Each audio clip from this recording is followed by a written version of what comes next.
like Okay, the like. but yeah, I get you. It's pasta. Yeah.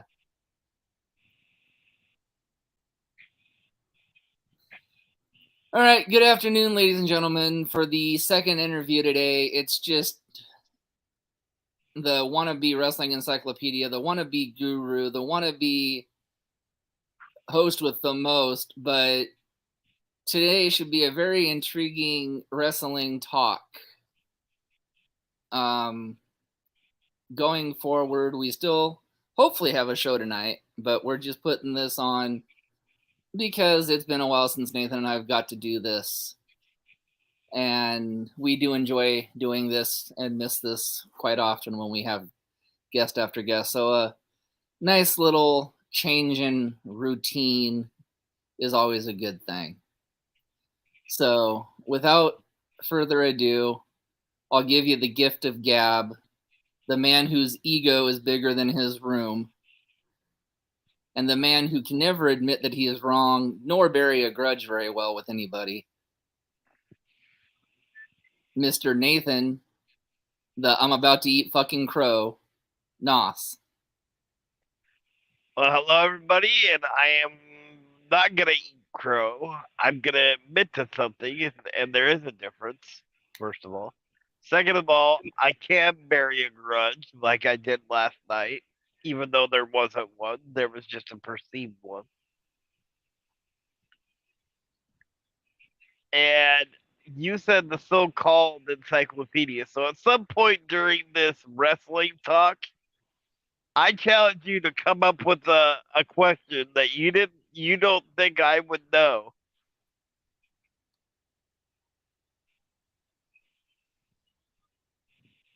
And then I'll answer it. And that will go towards proving that I'm the wrestling encyclopedia. Well, you know, that's the one thing that you've always been good at is being the wrestling encyclopedia.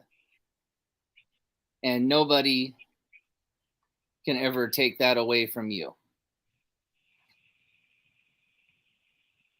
So, However, there are things that you can have taken away from you. like, Eating crow I and prefer chicken. well, and this one is going to be a big helping of humble pie. All right. So, where do you want to start? I don't know. You're big on me trying to eat the supposed crow, so let's start there. All right. Well, in our conversations last night, ladies and gentlemen, with Nathan and myself, just offline, he had made an assumption to me that if CM Punk could hang with the almighty great Samoa Joe, and now keep in mind this would be match 4 and CM Punk has never beat Samoa Joe. So, in my personal opinion, as I've been telling Nathan since CM Punk's been back, he is still one of the best in the world at what he does. And Nathan has been on the far other side of the fence with the CM Punk thing. However, his words were me last night, and I am going to quote those words. If CM Punk impresses me enough with his performance with Samoa Joe, he would admit that he is still one of the greatest of all time. So, Mr. Nos, are you ready to come on public air and admit you were wrong? I'll admit that he changed my mind. So you're admitting that you're wrong. No. I'm admitting that wrestling's a fluid sport and minds can be changed.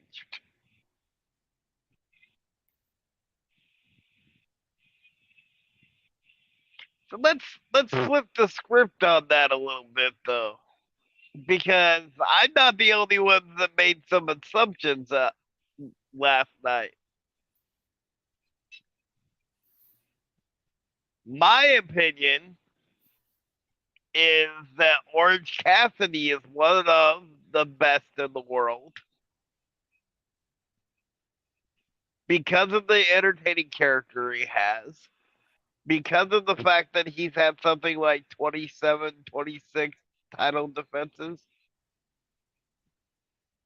and because of the fact that he's beat some big name guys in AEW. My illustrious executive producer, however, disagrees. Can you rebuttal that one? Sure, why not? It's supposed to be wrestling, not hands in pockets. Wrestling is supposed to be entertaining, not watching paint dry. Wrestling is supposed to be rejuvenated and you create your own character, not stealing somebody's finishing move. Orange Cassidy has done none of those three. He doesn't have his own finishing move. I'm sorry, Orange Punch, Superman Punch. He can't keep his hands out of his pockets. I mean, what's he doing? Playing with himself while he's wrestling? Ew, that's gross. And three, watching Orange Cassidy is like watching paint dry on the wall because it's so minute, so slow, and so boring, it lulls you to sleep.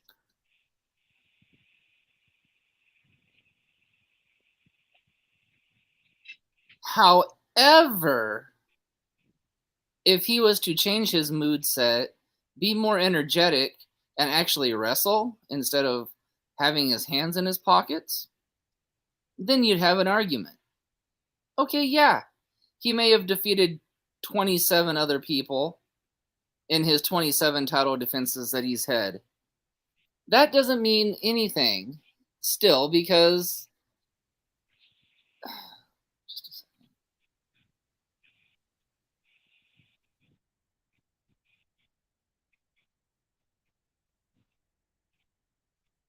So he had an important business phone call to take.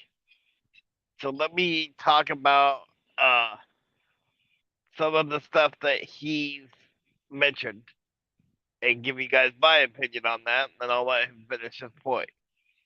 Um, to me, Orange Cassidy does have a unique move set. Um, yes, I agree that the Superman punch or the orange punch, which kind of sounds like a soft drink, um, he should change. But he does have another finisher that he uses, which is the beach break. So I think that sets him apart in and of itself because I don't remember anybody else doing the beach break. I mean, there's been moves similar to that, but I don't remember um, anybody doing that, at least with not the speed that Orange Cassidy uses it. Um, as far as like him wrestling with his hands in his pocket, uh, I can see where that might be an issue. But he does take his hand out of his pockets when he does certain moves and when he goes to that aggressive stage of his move set. So Tony, now that you're done with your business call, would you like to continue your point? Well, I think you covered the point, that he's a dull and boring wrestler. Yes, he takes his hands out of his pockets when he does his major move set. But still, It's wrestling. You shouldn't stick your hands in your pockets. I mean, look at Joey Ryan, for crying out loud. I mean, and all the stuff that Joey Ryan did when he put hands in his trunks and stuff like that. And everybody hates Joey Ryan, but yet you're loving on Orange Cassidy for doing the same things that Joey Ryan's doing? Well, first of all, it's not the same thing because Joey Ryan did. So Uh, so so so you say. How do we know what he's doing with his hands? so okay, let me ask you this: how is what Orange Cassidy's doing any different than Santino Marella reaching into his singlet and grabbing the Cobra? Or Mick Foley, who I have all the respect in the world for both of those men, reaching into his pants and pulling out Mr. Socko. Again, with those, ew, I wouldn't want a sock shoved down my throat when it was shoved down somebody's junk. Yuck. Ew. Sick. And the Cobra? Man, he just hit you in the throat with that, but still. Ew. What if he used that? Never mind. I won't even finish that thought. Well, if you go by Mr. T Rex's celebration, I think was it Colby is what was that his? I think he solved that for us yesterday. Um, so again, everybody's entitled to their opinion, and I see your point, but I think there's a niche in the wrestling business for what Orange Cassidy is doing.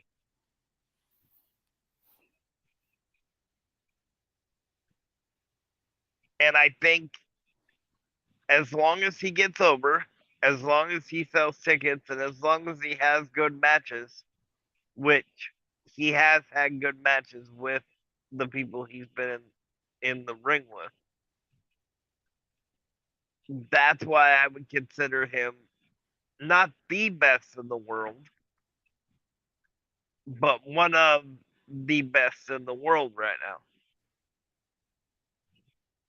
Okay, yeah, and that's another point. You said that he's selling tickets.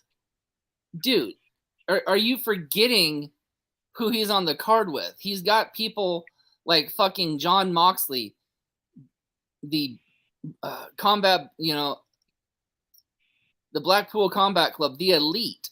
Dude, those people are selling the fucking seats, not Orange Cassidy. Come on, really? Yes, but You, there's a you think market. Orange Cassidy's really fucking selling the seats when you've got people in the BCC and the Elite that are 10 times the wrestler that he is? They're not the ones selling the seats? I disagree with that.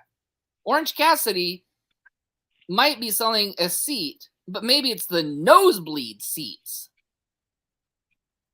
Okay, I disagree with that because Orange Cassidy is very big with kids.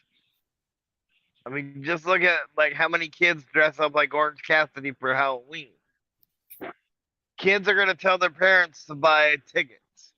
Parents are gonna buy good seats because the parents are want to see. Therefore, because Orange Cassidy is so good with kids, the kids ask their parents, the parents buy the tickets, is why Orange Cassidy sells tickets. Same argument could be said for Sammy Guevara. Same could be said for Darby Allin. Same could be said for John Moxley. I mean, kids love them. So no, Orange Cassidy is not the one solely selling the seats. I didn't say he was solely selling the seats. I said because he's selling tickets, he would be one of the best in the world, just like John Moxley. I wouldn't put Sammy Guevara up there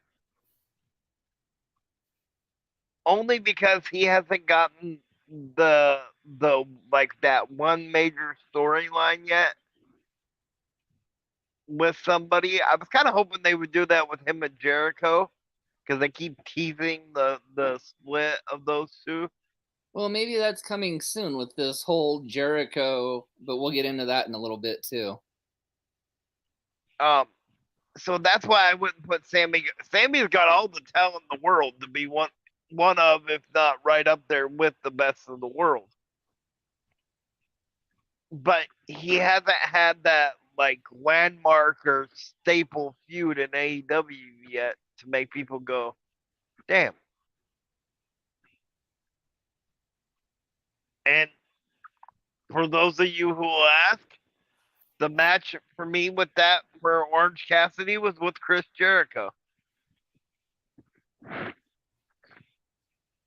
Those series of matches that Orange Cassidy had with Chris Jericho put Orange Cassidy on the map.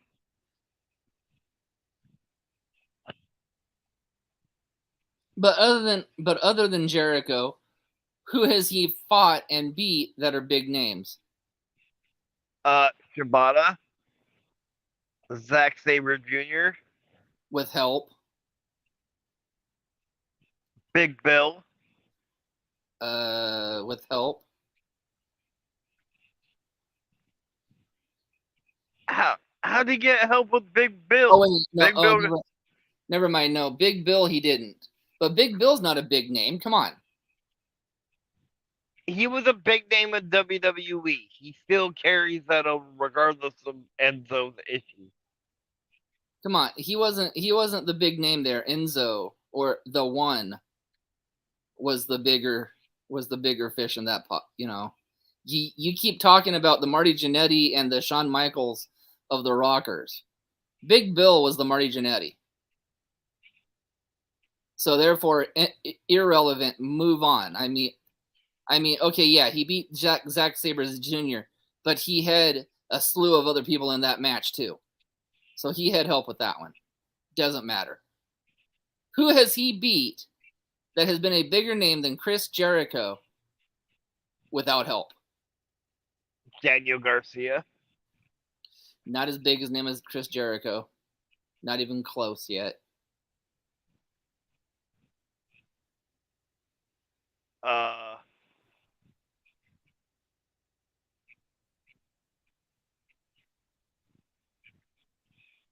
Come on, I'll wait.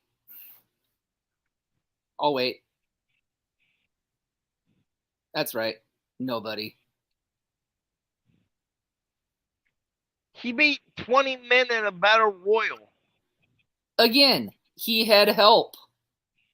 Which you yourself were shocked at because you didn't give him a chance to win in that battle royal. Again, he had help in the battle royal. He didn't defeat them all. Yes, but did he win? He didn't defeat them all. Therefore, he had help. So he didn't beat all 20 men.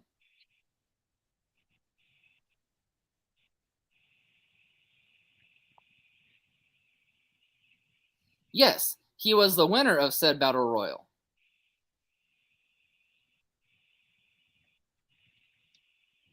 Ethan Page. Not as big as Jericho. Still a big name though. Not as big as Jericho. I've Moving already on. said that his biggest win was Jericho. Right. Right But now, to be considered the best in the world, he's got to beat more than one of the best in the world. and he did. He beat Shibata. He beat Zack Sabre Jr. You're not the best in the world. They're the best internationally.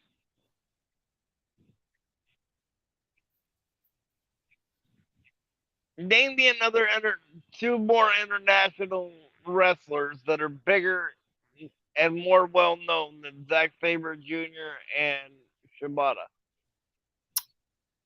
Kenny by God Omega, John Moxley. Thank you. Okay, let me clarify that.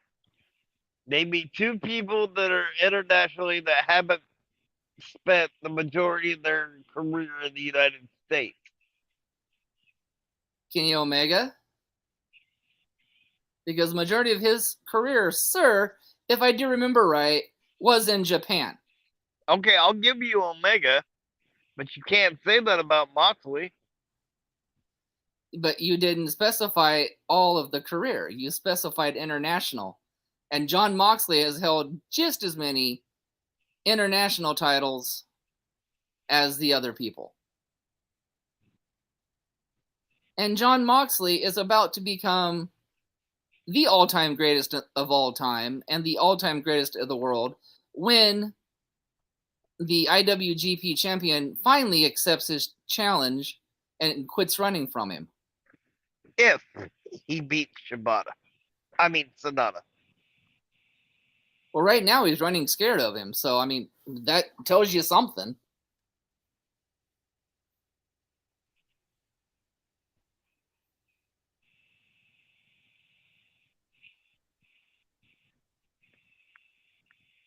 So my thing is you have to look at the whole picture.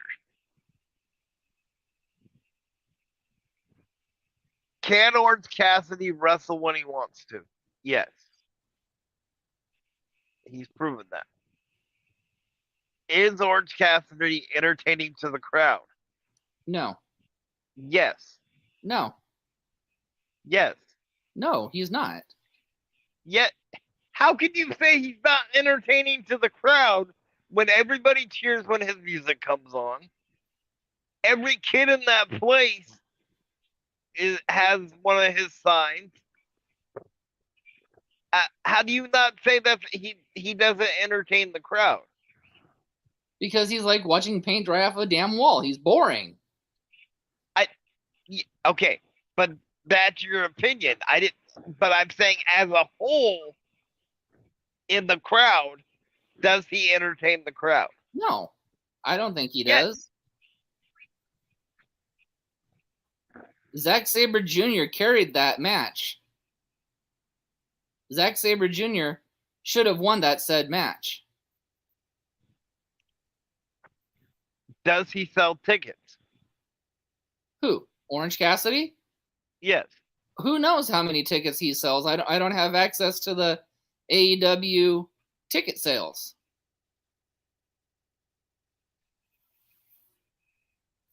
Does he fulfill a demographic? Of being a boring, lame-ass wrestler who watches paint dry on a wall when he wrestles? Okay, yeah. No, he fulfills the kid demographic. So does Darby Allin at a much more intense rate. Darby Allin is more of a wrestler than Orange Cassidy is. Yes, but okay, if you had a little kid, right? Which wrestler would you want your kids to watch?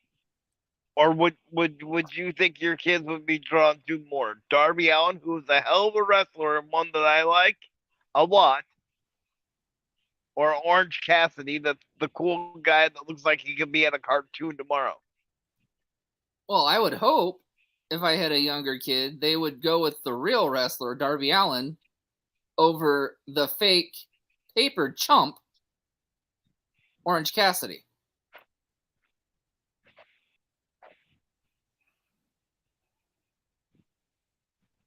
Because as a lot of people have said on here, wrestling's a business first and foremost. So if somebody fits a niche, just like Jon Moxley fits the niche of the hardcore people and the people that like to see people bleed, because after 5 minutes, Moxley's bleeding. Just like Kenny Omega can check every box, Orange Cassidy checks a box.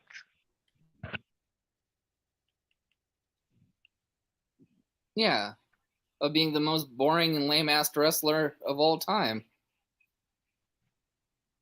I disagree. That's because you're stubborn and pig-headed and always have to be right. You don't take any other people's opinion. You know, it's your way or no way. Just, you know, and that's the way it's always been with you. No, I admit you have some good points. Except for this one. Which is why I'm saying you're egotistical and in your own space. You can't look at the other fan's perspective of him being a boring, lame ass wrestler that looks like paint drying. You can't look at Boy, that because you're too egotistical to even see the other person's point of view. boy, isn't that the pot calling the kettle black? I can't look at the far big picture of this whole thing. That's what I've been asking you to do this whole time. Your opinion is that he's boring. That's your opinion. That's fine. I completely respect that. But in the grand scheme of pro wrestling, and the grand scheme of what makes AEW money, Orange Cassidy fills a demographic.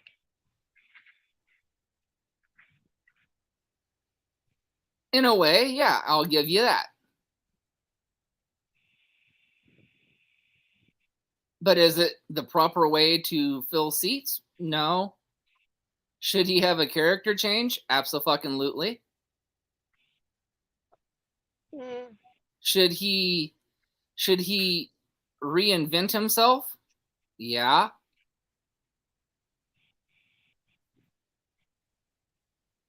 I mean, okay, let's flip the script here for a minute.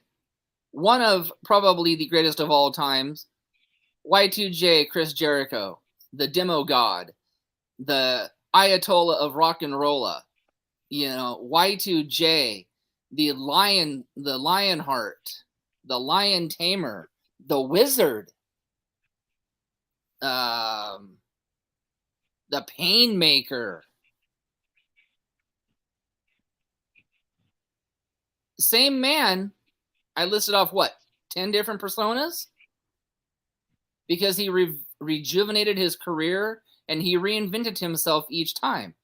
He's about to do the same thing here in AEW in the coming weeks. Why? Because his character got boring and he wanted a change.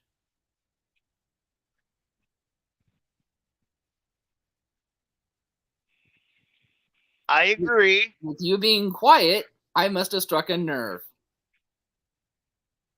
I agree that he needs to get rid of the Superman punch because realistically, nobody should do the Superman punch except for Roman Reigns. But I want to ask you this question: does Chris Jericho work with anybody that he doesn't want to work with or he doesn't see potential in?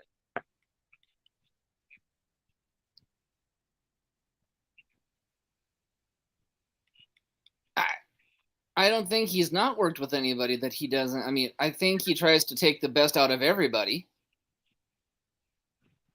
So if Orange Cassidy was as boring as to everybody as he is to you, which is completely fine, then why would Jericho work with him? Jericho is trying to help him become more in with the crowd. Okay, and yes, Jericho probably had done that because Jericho wouldn't. Jericho is all about the up and coming. I mean, he is, and he won't put you over unless you earn it. And at that time, I thought Orange Cassidy had earned it. Yes, that's not when but he was still using the same gimmick he's using now. What has Chris Jericho taught him? Nothing. Because Orange Cassidy doesn't want to not be the Orange Cassidy that he has been for the last 3 years in AEW. Because and until Orange Cassidy can decide that, hey, I do need to change, Chris Jericho is right. Maybe I do need to change a few aspects of me and doesn't have to change himself totally, but he should reinvent himself from time to time.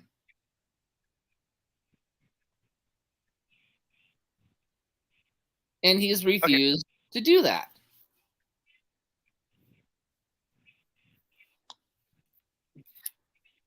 I agree that everybody has to reinvent themselves, especially in the wrestling business because society changes and things change. But I have a two-part question. One, why would you change stuff when he's still getting over with the crowds? Because if you listen to the crowds, he's still getting over. And two, if you were gonna have him change anything, what would it be? Without using losing the essence of what Orange Cassidy is. Okay, part one of that question is, didn't they change Brian or Daniel or yeah, Brian Danielson when he was still over as a face? Didn't they change him to a heel and he was still over? Didn't they do the same thing with Chris Jericho? He was over as a face and they turned him to a heel. Um, You know, so that first one has absolutely no logic because they do it all the time. okay, what about the second part? The second part, what would I change to make Orange Cassidy a better wrestler? Put the title on somebody who fucking deserves it. It's an international title, for crying out loud. Go to Japan and defend it. Go to Mexico and defend it. Hell, go to Canada and defend it.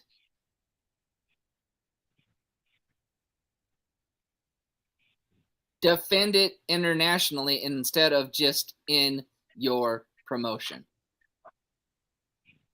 So how would taking the title off of him though help Orange Cassidy change his character? How would it change his character? Then he gets to go back to the fun-loving, best friend-loving. Oh, and maybe he even turns on the best friends because he lost the title and the best friends were nowhere around because they were hanging out with Rocky Romero.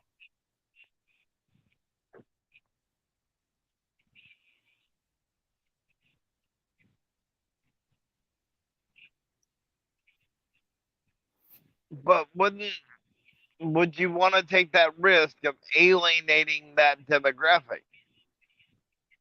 Because who else do you have right now that in AEW that would fulfill that kid demographic?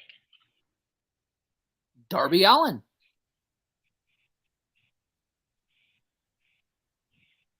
That the parents would be okay with their kids watching.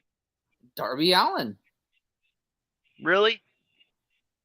I love Darby Allin, but you think a parent's gonna be okay to see Darby Allin throw a skateboard at somebody's face from the ramp or ride down their back with spikes in the bottom of the skateboard? Parents are weird these days. Trust me. I've got a grandkid. I know how weird parents can be.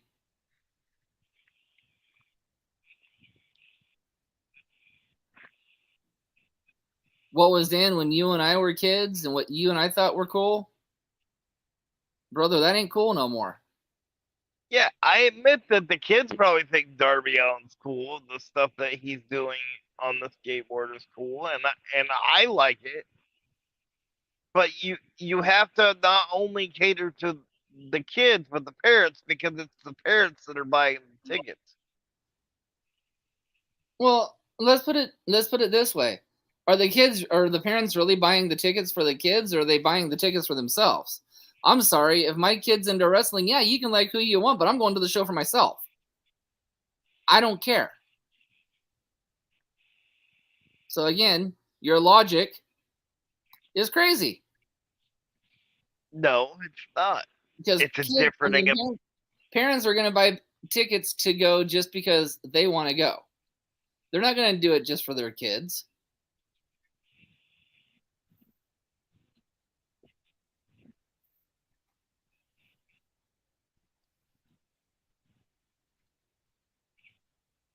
So, I mean, and I can beat this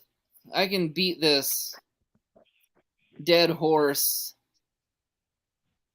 forever because that's what right now that's what Orange Cassidy is to me, is a dead horse.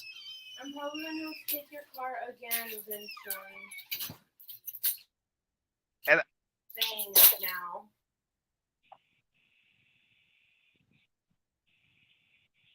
And I do agree that Orange Cassidy needs to lose the title, and I think at All Out. I mean, I'm sorry, All In. He'll have a one-on-one match with Zack Sabre Jr. See if Rosie's up. and Zack Sabre Jr. will win the international championship. But if that was Tony Khan's plan to begin with, why didn't he just give it to Zack Sabre in the 20-man thing? Because he wanted the big win in England at All In. Okay, again, that you know, again, I don't agree with half the things that any promotion does, and I don't agree with that. I mean, yes, Zack Sabre Jr. is the bigger star, obviously. He should have won that match. Yes, obviously. But is there a bigger picture? Okay, yeah, I get that. But why? When you're going to have far bigger matches than Sabre versus Orange Cassidy for the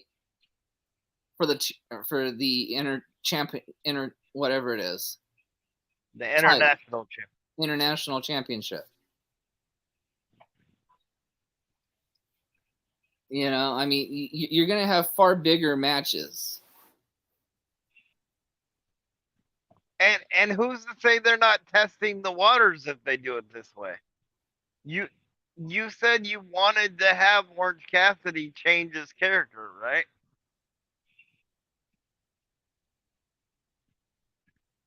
Who's to say they're not testing? They wouldn't be testing the waters in England because you know he's not going to get cheered if it's Zack Sabre Jr. that he faces.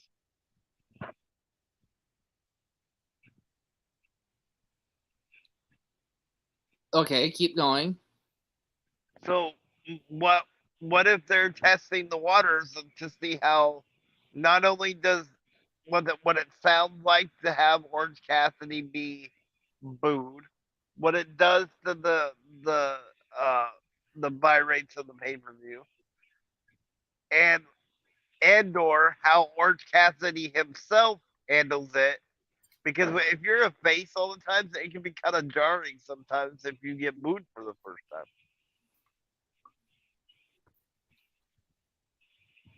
Well, how's it going to do for the buying of the pay-per-view? Obviously, it doesn't give a shit because nobody's announced any matches to All In, and it's already damn near sold out. Well, yeah, but that's possible. That's partly because, let's be fair, the Khan family kind of owns England.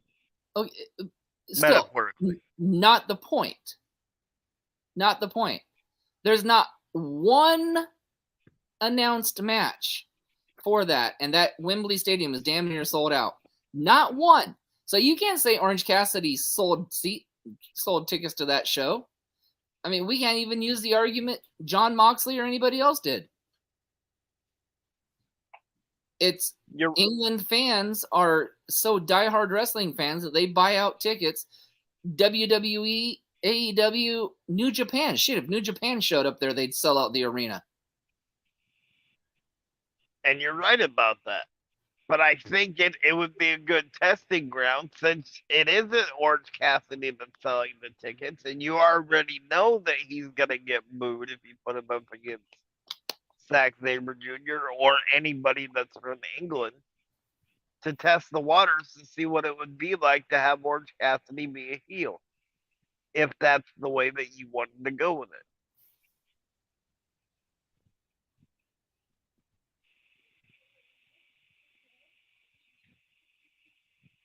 Yeah, also, I mean, the next pay-per-view is going to be very, very interesting for AEW. And it's going to be a very, very interesting one for me because if Orange Cassidy comes back with that international championship, then I may end up not watching AEW anymore because he's so boring and so distasteful that it's just not worth watching anymore because he's turning into the Roman Reigns of AEW. There. I said it. Orange Cassidy is turning into the Roman Reigns of AEW.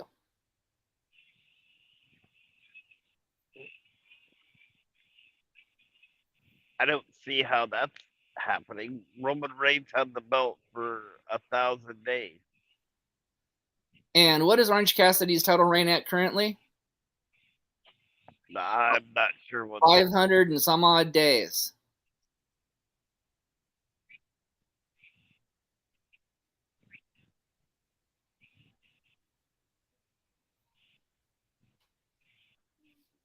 Come on. You don't see the comparison? No, I would see Superman punch, orange punch. Come on. Dude, you don't see the fucking comparison?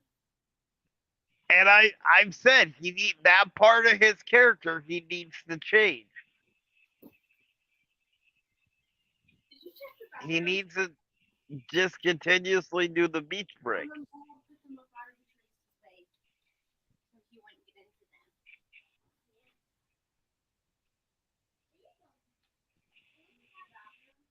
them. I mean, if he truly just used, the beach break, that would be one thing. I mean, because that's a hell of a move. It really is.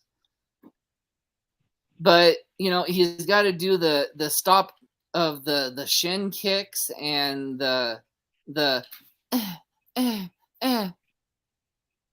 all the. If you're gonna chop somebody, fucking chop them. If you're gonna kick somebody, kick somebody. Quit doing the high school girlish. Oh, I'm gonna slap the shit out of you.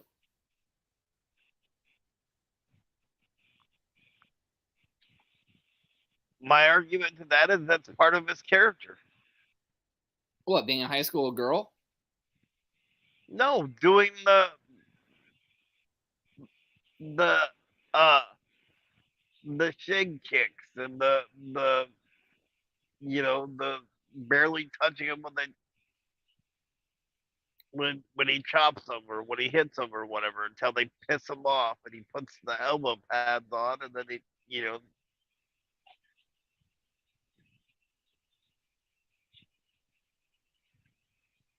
Yeah, it's to me he's boring. He's lame. And we weren't supposed to dominate this podcast with Orange Cassidy. That's not what we were supposed to do. And you, sir, have made it all about that.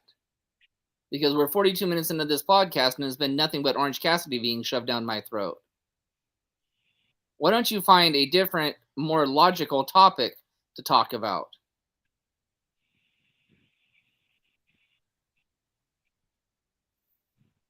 Mike. Oh.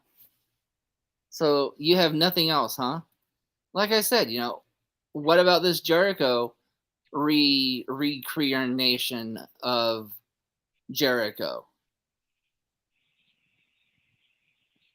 I think it could be a good thing, honestly. I was actually thinking last night while I was watching Collision. Um, if Jericho teams up with Don Callis, which there's a big history there, that would be an amazing tag team to use on occasion with him and Takeshita. Not only that, it would free Daniel Garcia to have the singles run that Tony Khan hasn't let him have yet. And it would free Sammy Guevara up to take some time off to be with Tymella when she has the baby. Well, they were already planning on doing that anyway, I'm sure, because there's a thing called maternity leave.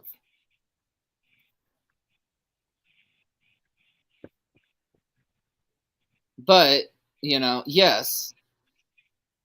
Should he force up with Don Callis? Just, everything inside of me as much as I want to see Jericho go back to the good guy, as much as I want that, I think him teaming with Don Callis and the Blackpool Combat Club in Blood and Guts, because that's where I think it's going. I think Jericho is going to be named the mystery partner for BCC. Interesting. And we all know, I mean, the Elites tried to hide it. The Elites tried to hide it. The Elites tried to hide it. We all know who the mystery partner is going to be for the Elite. Yeah, it's Kota Ibushi. It's Ibushi because Kenny Omega had to go back to Japan to get his golden lover. Yep. The name would be. I'm sorry. So he had to go back and get his golden lover. So Ibushi is going to be the Elite's partner in Blood and Guts. I mean, that was the only given one, and the only one that now makes sense with Jon Moxley and the BCC,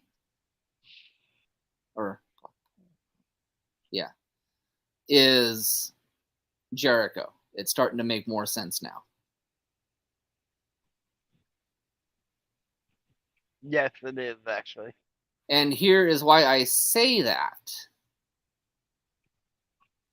Because, again, our first topic that we talked about, and I had found this out on Fightful, CM Punk offered to take Bryan Danielson's place in Blood and Guts. Bryan Danielson was open to the idea, as was Jon Moxley. As was Kenny Omega. Okay. But it was the young pukes who still haven't buried a hatchet. Speaking of burying a hatchet, the Young Bucks still haven't been buried the hatchet. So CM Punk was put in to the Owen Hart tournament instead of being part of Blood and Guts. So they went and they got the next best choice, I think, in Chris Jericho. Yeah, I can see that. Although I think it would have been a good match with Punk, and here's why. Because if Punk is truly back in AEW and everybody's truly buried the hatchet as they say it would be, don't you think Punk would be open to let the Bucks and Omega give him the V trigger and pin him just to bury the hatchet?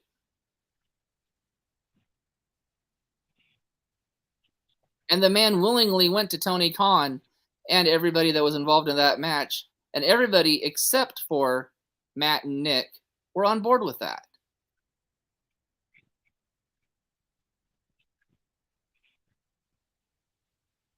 Well, and again, we don't know what happened between.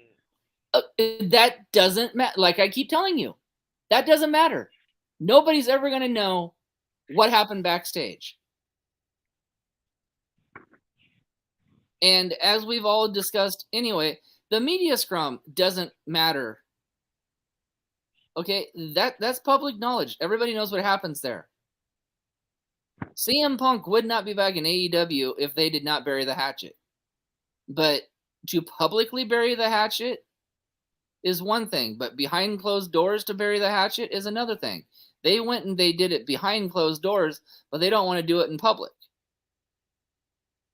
Why?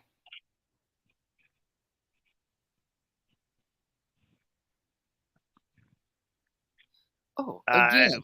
I got the encyclopedia again. Speechless.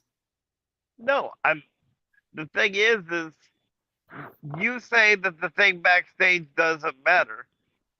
And you're right, in the grand scheme of things it shouldn't, but obviously it does to the Young Bucks. But they already buried the hatchet and they let CM Punk back in the end. They let CM Punk back in the company. We don't know that. We don't know if it was just Tony Khan that let him back in the company. Dude, he wouldn't be back in the company unless the EVP signed off on it. You know that. I know that. Those people run the show.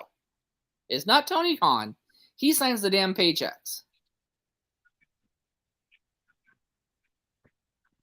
And he, okay, so let's it that you're right, which you are, but why do you think the elite aren't on Collision?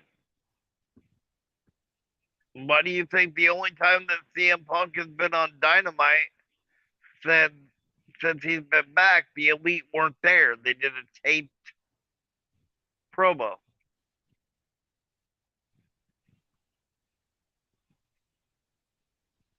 Because they don't want to come. Somebody doesn't want to come out in public and bury the hatchet. And according to Fightful, it's the Bucks.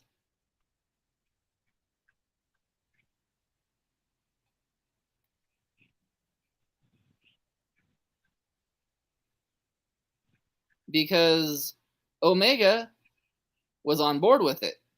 EVP. Jericho was on board with it. Again, another EVP and producer.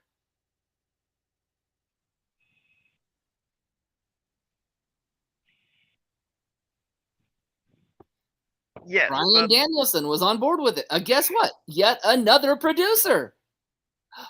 Gee, let's see here. Let's go one step further. John Moxley was on board with it. Gee, guess what? Another producer. but Moxley's the locker room leader. He's not a producer. Well, he's a producer for some matches. He does produce some. But I mean, yeah, the locker room leader, who CM Punk buried in said media scrum, was okay with him not only teaming or being in the match, but teaming with him.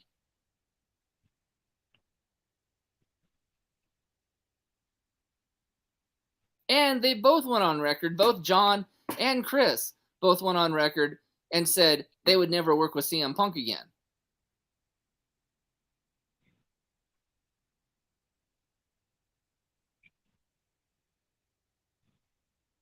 And I believe so did Kenny Omega. But according to what I heard, Omega was even open to the idea of working with CM Punk again.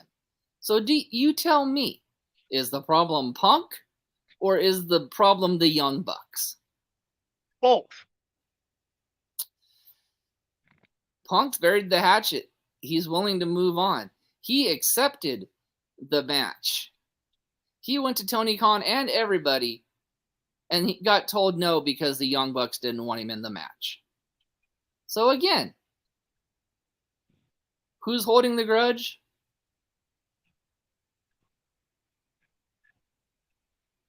Both. How?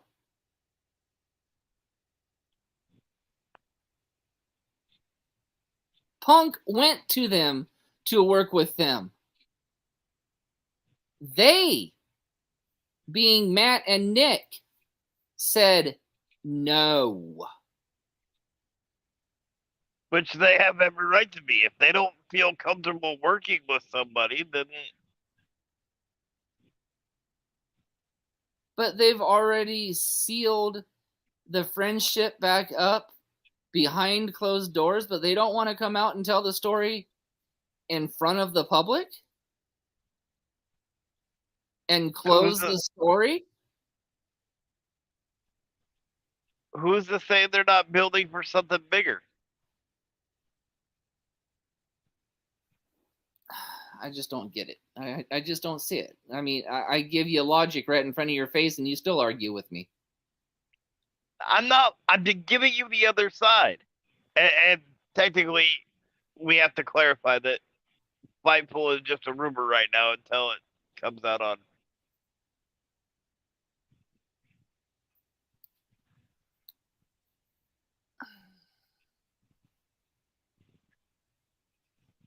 Yeah, that's true. We do have to specify that. But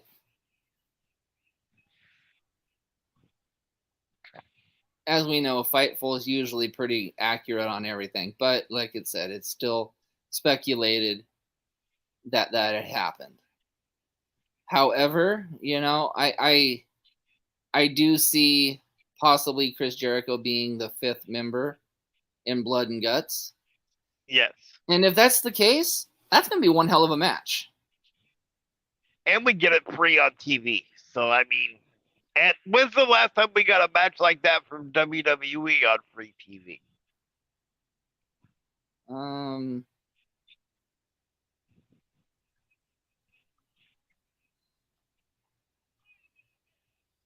War Games on Peacock.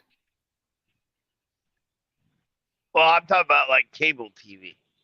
Oh, well, you did say free TV, so Peacock. But yeah, I get what you mean. Non-pay-per-view-ish. Yeah. You're right. It's been a while.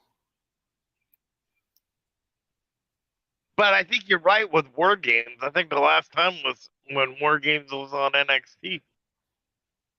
Survivor Series last year when it was on Peacock. That's still a paid thing though, because unless you have the free subscription, you would still have to pay for it.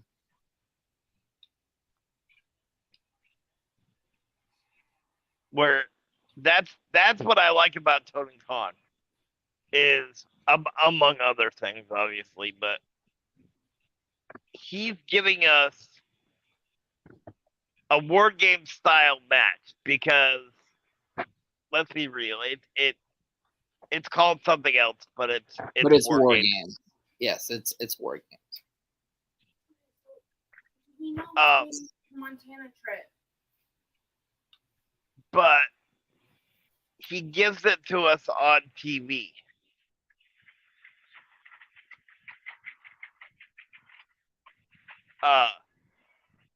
Now, here's the one complaint I have about the War Games in WWE. Which, by the way, and I want to specify this part's a rumor too. I had heard that they're not doing a Survivor Series this year, which is a huge mistake in my opinion. I think that they really need to keep the War Games thing at Survivor Series because I thought that made it really interesting. But what I don't like about the War Games in WWE are the Shark Tanks. I think that back in the 80s, the 90s, when it was in WCW, they had all the people at the cage side,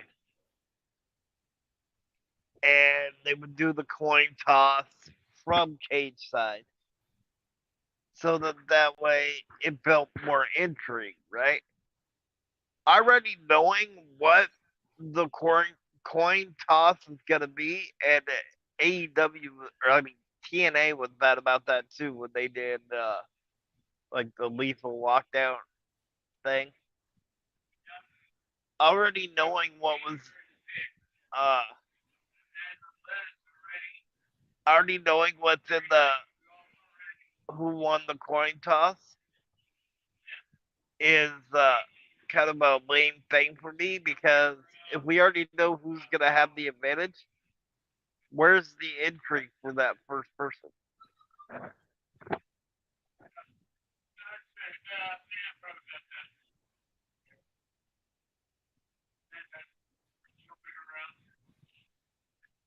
Yeah, I agree. Sorry, I was doing something for Cheyenne. No, you're fine. No, I get that, and I think what Tony Khan is doing with Blood and Guts, aka War Games, for the AEW fans is phenomenal because he's giving it to you once a year free. It's almost akin to me to the Clash of the Champions that WCW used. Yes. Yeah, and the only thing that would have been even cooler was if they would have given you blood and guts, and then followed it by Battle of the Belts. But however, we're getting that next week on Saturday instead of after. I mean, that would have made it even more cool to me. Is you get this huge ass 10-man battle, and then you get to go into 3 championship matches. I mean, what a better way to end TV, I mean, that would have been cool. But, again, you're getting, good old Tony Khan has given you, Collision, which has a 2 out of 3 fall AEW Tag Team Championship match already in it. And the finals of the Owen Hart Cup already in it. And then he throws out at least 3 more title matches to follow that. So let's talk about those matches.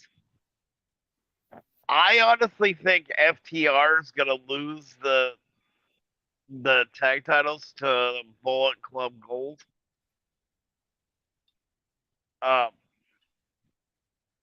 I think that Ricky Starks is gonna win the Owen Hart Cup. And as far as the women's Owen Hart Cup, I think it's gonna be Ruby Soho.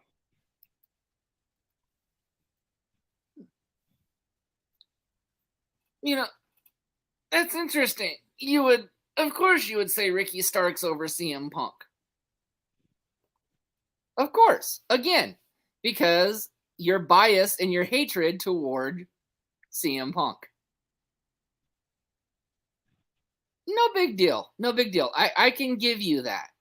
Ricky Starks is a phenomenal wrestler. Really is. Don't have any bad words or rude words to say about Ricky Starks. Phenomenal wrestler. But I'll get to that match in a minute. I just wanted to point out your flaws because of how you can't ever admit to being wrong. But I'll get to that in a minute. The women's one's going to be so hard because it hasn't really... Is there one person already? Oh, yeah, Ruby's already in the final, isn't she? No, she has to... She takes on Sky Blue. She has to go against Sky Blue. Okay, but let's be honest. Sky Blue's on a roll. But unless Sky Blue gets some serious help, I don't think she's going to beat Ruby. No. And that would lead us to the Willow Nightingale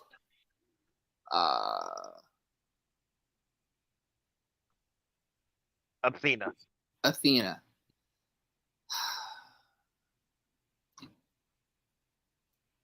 I could see that, you see, and that to me is like the CM Punk. Here's your food, Krabby.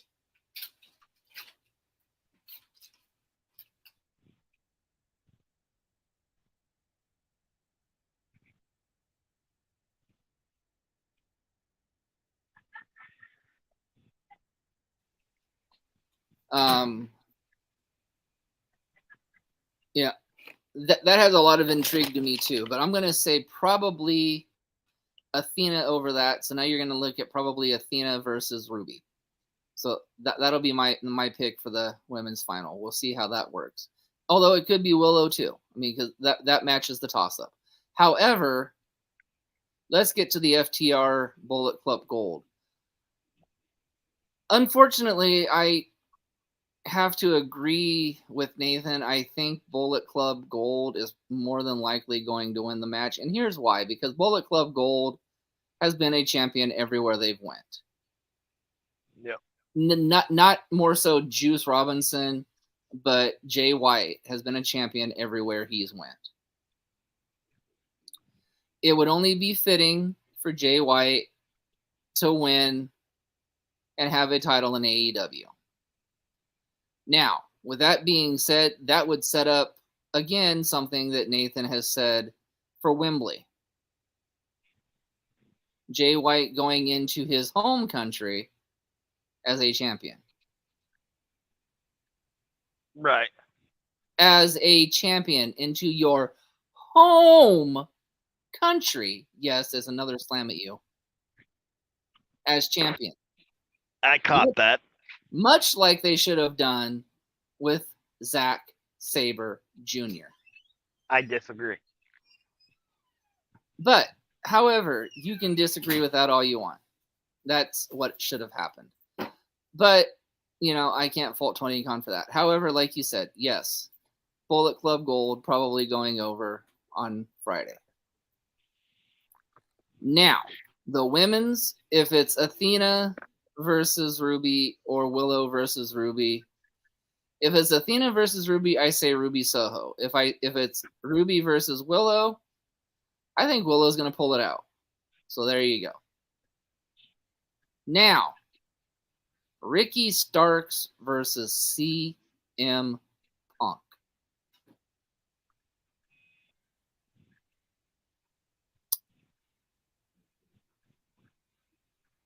Ladies and gentlemen, I am here to tell you that our host must have been smoking something really good this morning and wasn't sharing with everybody. Because if he really thinks Ricky Starks has a chance against CM Punk,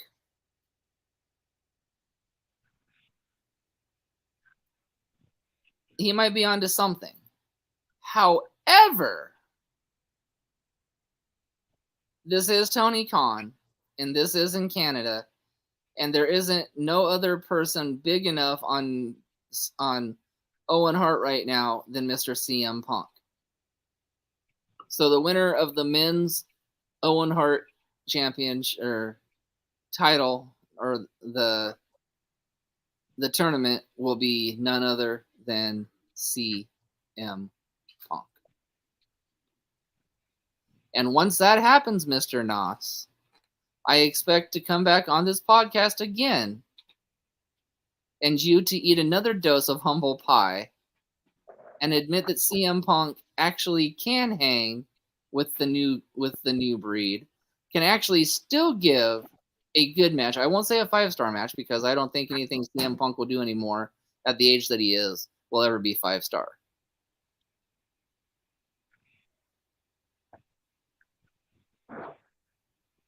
Okay, so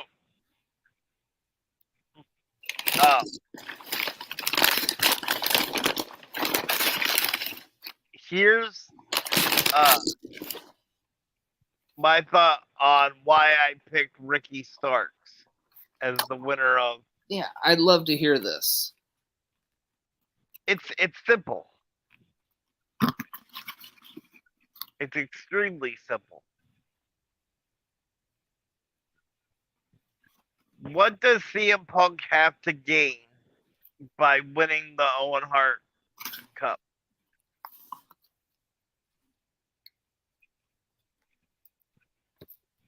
CM Punk is still going to be one of the best in the world, regardless if he wins or if he loses the Owen Hart Cup.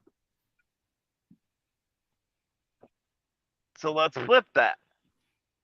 What does Ricky Starks have to gain by winning the Owen Hart Cup? Everything. Because you've got CM Punk, who has a built-in storyline with the Elite, and possibly now Samoa Joe after Samoa Joe choked him out last night. And you have Ricky Starks that has absolutely nothing.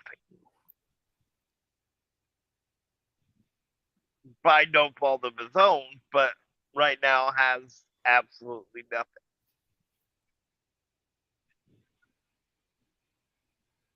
So you have Ricky Starks win,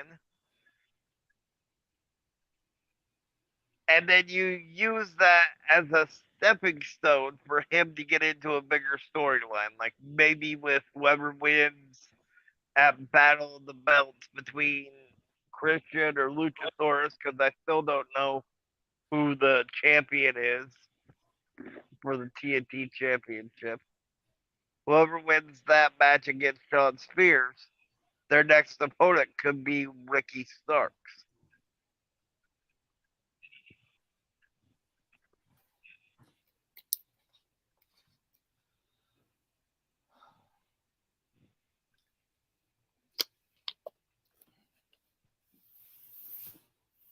Ricky That Starks. Ricky Starks don't need a tournament to prove his relevancy.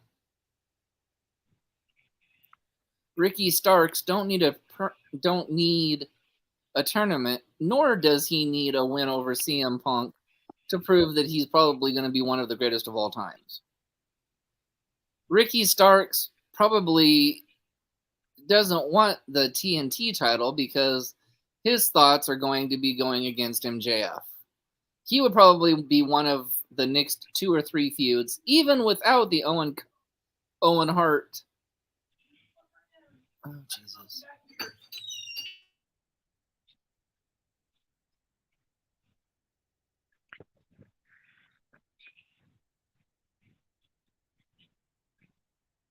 so um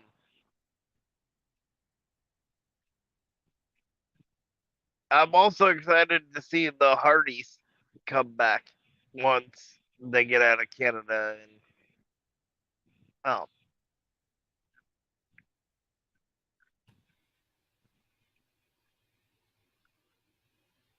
Okay, continue with your Ricky Starks. He doesn't need CM Punk. He doesn't need the Owen Hart thing to be relevant.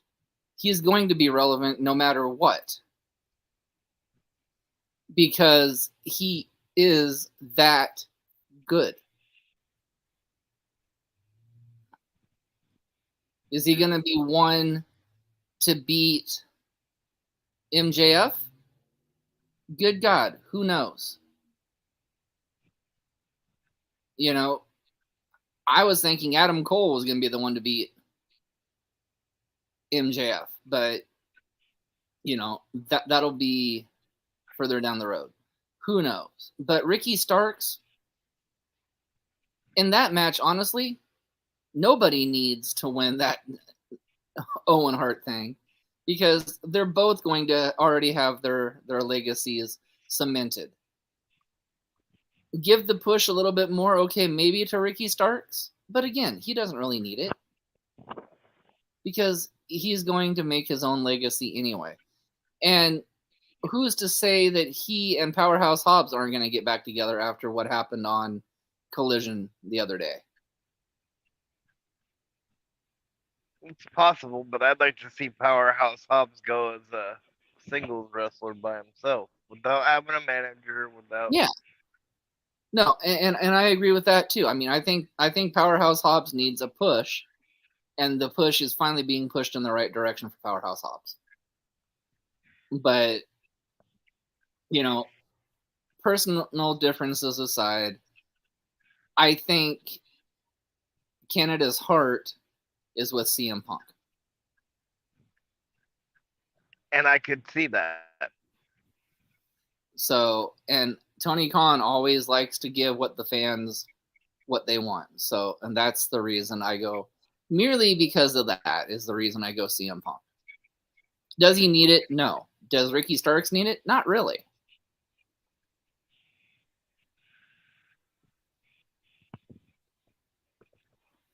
So before you ask me the question that I challenged you to ask me at the beginning, what's your opinion on Johnny TV? Because I know Big Money and I have a very strong opinion on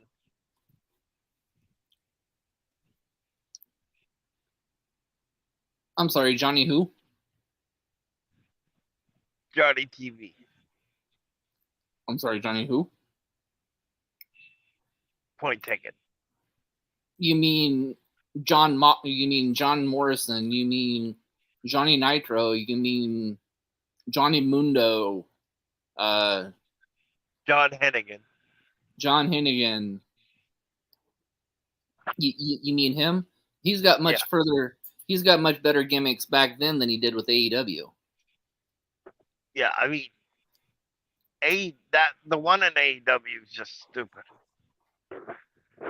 You know, I mean, he could have went with Johnny Elite. He could have went with Johnny Dynamite. He could have went with Johnny Rampage, Johnny Collision. I was just thinking that one. But instead, no, they put him Johnny TV. Really? Yeah. And why? Because you're putting him with QTV, which is the dumbest faction I have seen since the Job Squad.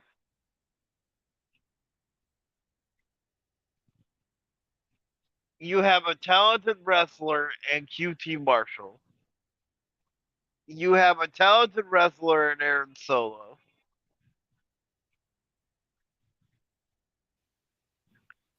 You have a multi-talented as far as being able to sing, even though she's acting like she can't now. Manager in Harley Cameron. And yet you're gonna have them do a ripoff of PMZ?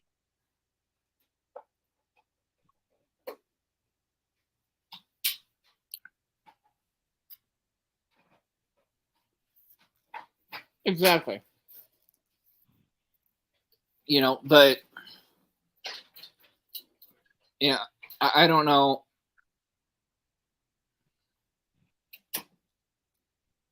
What Tony Khan's thought process is there is not making sense. But the challenge, you know, it's like I said, you are the wrestling encyclopedia. You are the know-all. And that is why I go to you.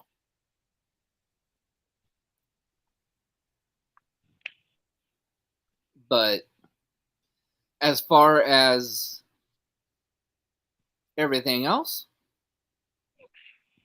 you know, sometimes you just can't take the loss.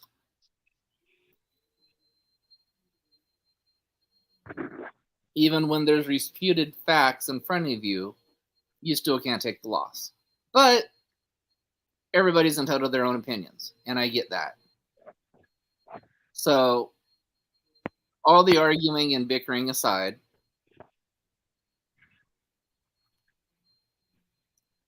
it's now time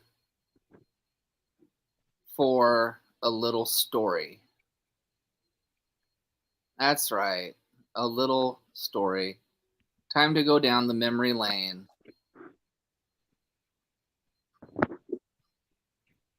with the voice of reason. That's right, ladies and gentlemen. It's story time, baby.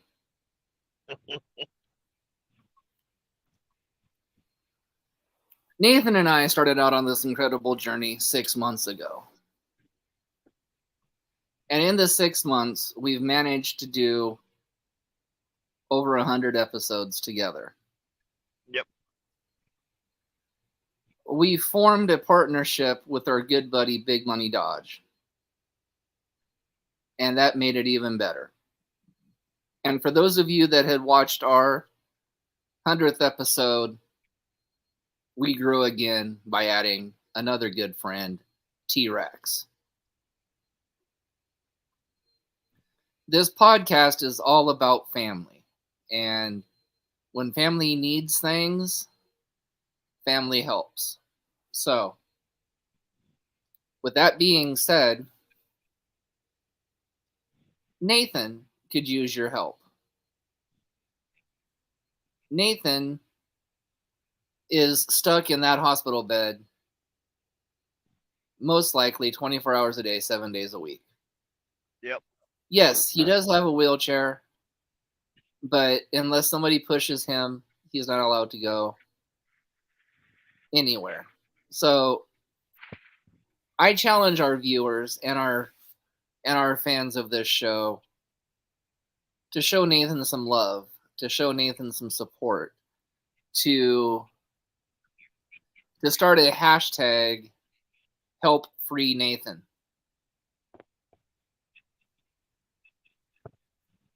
I challenge this podcast viewership and fans to help Nathan get the electric wheelchair that he so desperately deserves so he can get back his independence. That's right, ladies and gentlemen.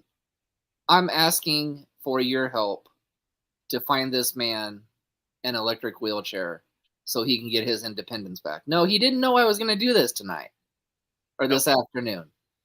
I'm totally going off the cuffs now because this is all about firsts and all about family. And even though we don't have the same agreements all the time, doesn't mean that I don't ever put him first. So, anybody out there watching, anybody out there who has special needs or disabled people in their family, please help this man out. If you're interested in helping, please DM him at Nathan Noss on Facebook and Nathan Noss Nathan underscore Noss on Instagram.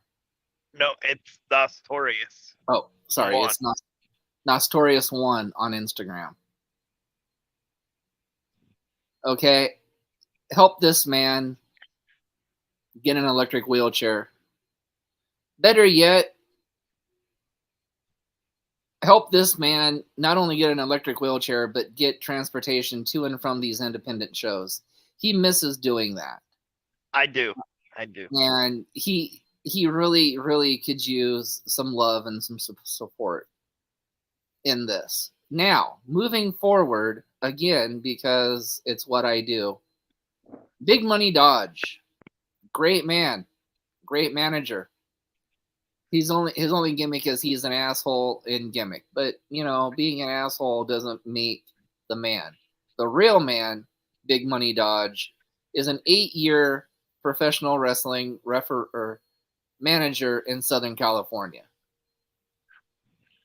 It is his dream to own a pro wrestling facility.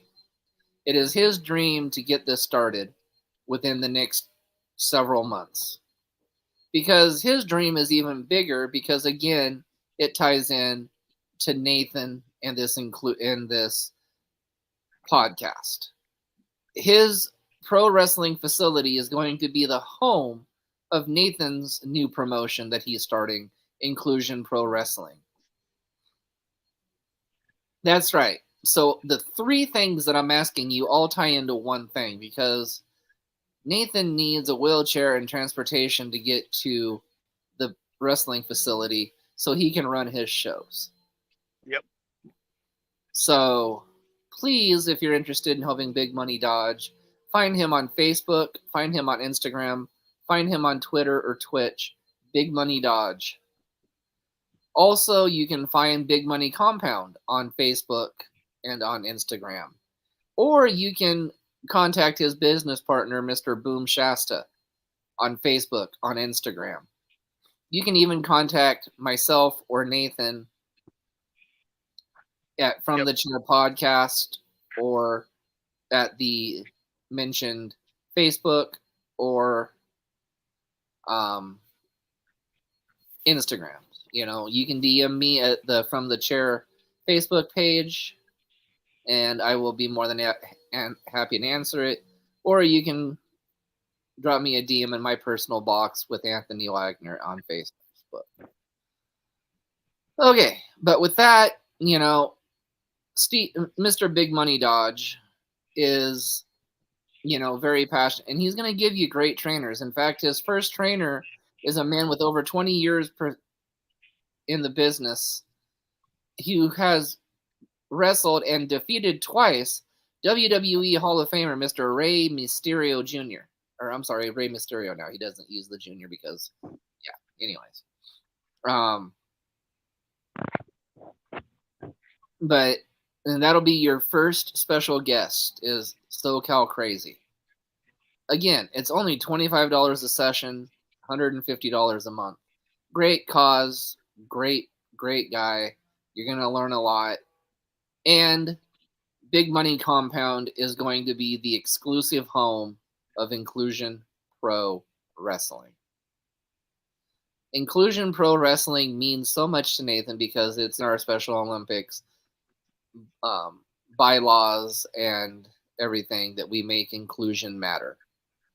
You know, anybody that has a disability should be able to do everything that we as normal society does. I coach Special Olympics and I help in leadership in Special Olympics. It's probably the best thing that I've done the last 19 years. You know, watching these athletes win the gold medals or participate in these events, and then you get the hug and the love from them because you've coached them to greatness. You've made them champions.